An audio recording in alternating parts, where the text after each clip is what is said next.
Lately, opening Pokemon packs seems a little underwhelming because even if you pull a major chase card, if you were ever going to get it sent to get graded, you know it's very unlikely to score a 10. Pokemon cards right now are at the top of their game. In fact, popularity for Pokemon cards has reached new highs within 2025, and now we have people from all areas just peeking in and trying to join as they've heard like, hey, wow, Pokemon cards, I've heard they're great investments. Though, right now there's a little bit of an issue that's been creeping up, especially in the Scarlet and Violet era. And from making this channel and tracking grading reports over the years, I've actually noticed a common and pretty noticeable decline in Pokemon's cards quality. And I'm gonna walk you through some of the points I'm referencing in just a second, though it's a little bit disappointing seeing this as we're all paying more for Pokemon cards now than ever before. In fact, if we look at the prices of Pokemon cards, they've shot up all the way across the board. And that's not just for singles, but the cost of booster boxes and sealed product as well. So, it's definitely disappointing seeing that the quality control has gone down so much,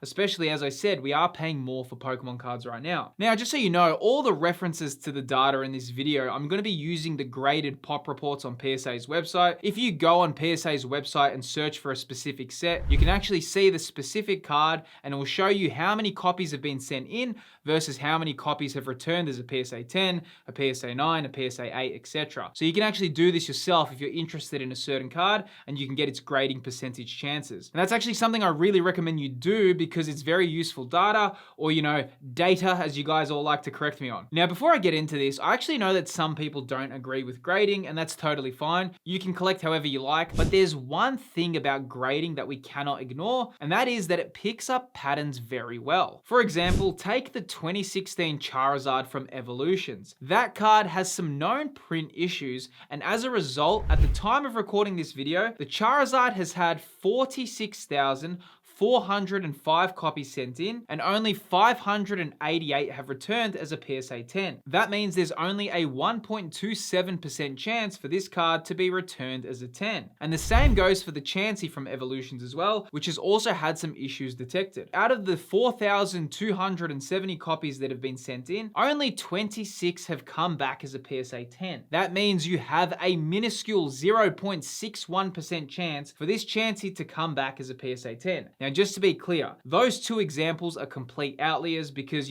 most of the time quality control is never that bad, and cases like these are the exception. And also because they are older cards, there's also a very high chance that a lot of those sent in were not near mint. But the reason I use them is because they actually show how grading can highlight issues with print quality with real accuracy, and then that data is displayed across the board. I mean, grading shows that when a problem is there, the data reflects it, and that's the key point. So, that's why I do like grading my cards, because you do see consistent data that we can see across the board. But in the Scarlet and Violet era, I've actually noticed Pokemon cards have had some pretty significant drops in quality when looking at their PSA 10 pop reports, and honestly, I feel this has gotten pretty bad. Like even right now, if we look at the top Umbreon chase cards from the Sword and Shield era versus the Scarlet and Violet era, we can see the grading and quality control differences are pretty big. The Moonbreon, which is the biggest chase card from the Sword and Shield era, currently has around a 75% chance to be returned as a PSA 10, which is actually really good, and that's definitely a good ratio. Whereas the Prismatic Evolutions Umbreon,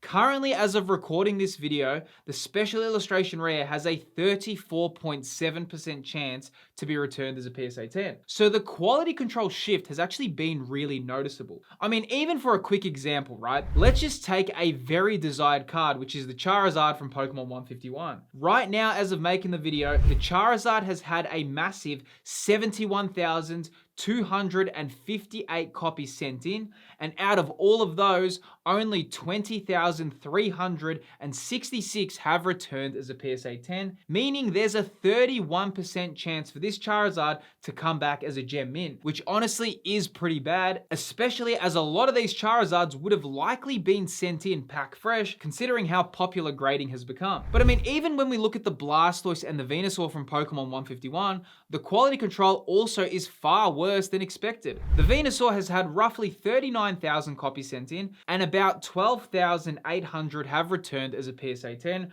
resulting in a 32.8% chance to be returned as a PSA 10. And then the Blastoise is also the same story, but the Blastoise has had about 43,700 copies sent in, and out of those, only 14,480 copies have come back as a PSA 10. So the Blastoise roughly has a 33% chance to come back as a 10. Now also, before I continue the video, I just want to say if you have been enjoying the video, my name's Phil and I run this Pokemon investing and collecting YouTube channel. Definitely feel free to subscribe for consistent Pokemon TCG updates. It's always amazing seeing new people on board the channel. But you know, as I was saying with the 3 special illustration rares, we are seeing some pretty poor quality control, but I suppose the positive here is at least there's some consistent data around these. Now here's the thing, I initially thought that maybe the way special illustration rares are created, maybe the way they're printed and designed makes it hard to score grades, though something really interesting happens when you look at the Japanese equivalents for these cards. I was just speaking about the Charizard, right? Well, as I mentioned, the English Charizard has around a 31% chance to come back as a 10, but the Japanese special art rare tells a different story. The Japanese art rare Charizard has had an enormous 33,954 copies sent in. And do you know how many have returned as a PSA 10? Over 29,200 copies have returned as a 10, meaning you have an 85% chance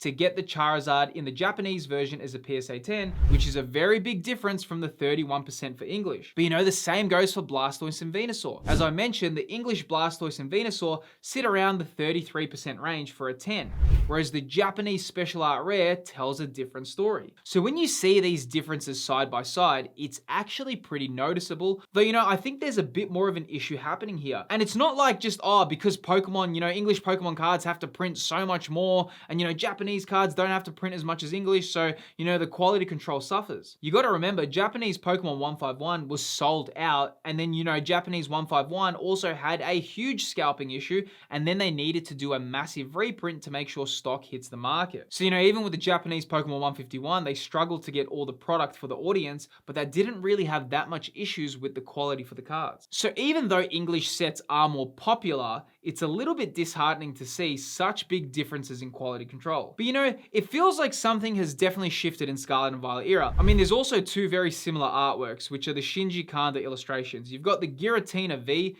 which was introduced in Lost Origin for Sword and Shield back in 2022, and then you've got the Magikarp, which came out the next year for Paldea Evolved. Now, we could definitely see Shinji Kanda's unique art style in these cards, but even when comparing the PSA 10 chances, there's some pretty big differences here. So the Giratina V was known for poor quality control, and in fact, it only has a 43% chance to come back as a 10, which is definitely not good. Though here's the thing, the Magikarp has taken an even bigger drop in quality from something that was already a known issue. The Magikarp has a very small 18.6% chance to come back as a PSA 10, and it just shows you how big the drop in quality is once again. Now, there's a lot of cards in the Scarlet and Violet era, and I'd encourage you to do your own research at the pop reports because, you know, I can definitely just choose so many different cards and go through it. But, you know, if you do this yourself, you'll also see that there's some pretty bad quality control across the board. You know, that's why I've actually said a lot that we don't really need new sets at the moment, but maybe we need to focus on reprinting more older sets and, you know, upping the printing quality. I think one of the heartbreaking things about the hobby is even if you pull a chase card, you just know how difficult it is to get a high grade because of how strict the grading filtration system is. But not only that, you also have issues with the quality control. I mean, I love collecting a lot of TCGs, and one of my favorite TCGs to collect is Dragon Ball. And yes, even though Dragon Ball is nowhere near as popular as Pokemon, the quality control is really something special. In fact, the price differences between PSA 10s and raw copies aren't even that different for Dragon Ball cards. Most Dragon Ball cards have over a 95% chance to be returned as a PSA 10, which actually makes me as a collector far more inclined to open the product as I know I'm getting quality. But I think there's some clear trends with the Scarlet and Violet era for poor quality control, and listing every single card and every single percentage rate would be very difficult, but you know, there's countless examples of cards with poor PSA 10 chances. So even though opening product is something I really love, I actually love opening Dragon Ball, and like I said before, I have no issues opening Dragon Ball because if I do open any Dragon Ball booster box, I know that if I pull a chase, I've got such a high chance that if I do get it sent graded, it's going to come back as a 10, which personally, I don't think that's a really unrealistic expectation to have. I mean, if you pull a card pack fresh, I think it should always be hitting a PSA 10, at least 90% of the time. The reason why it's so challenging right now, because even if you pull something that's near mint, the odds are against you to get a high grade. And of course, now Pokemon is going through a bit of a problem because there's such big price discrepancies between raw copies and PSA 10s. And now you have a market that is hyper fixated on these high graded cards. And can you really blame collectors for gravitating more towards these high graded cards when you can see how difficult they are to get? I think the issue is here that it kind of ruins the enjoyment of opening packs when you pull a chase card, but then you've got this whole other hurdle to kind of take over where it's like, wow, I've just pulled the chase card, but you know what? Even if I get it sent to get graded and spend all that extra money and time, and there's a little bit of risk when you send it to get graded as well because it could get lost in the mail. There's all these problems that come in, right? And like I said, that's what's made collectors get so gravitated towards these high graded copies. I'm not sure how it's going to really be fixed at this stage because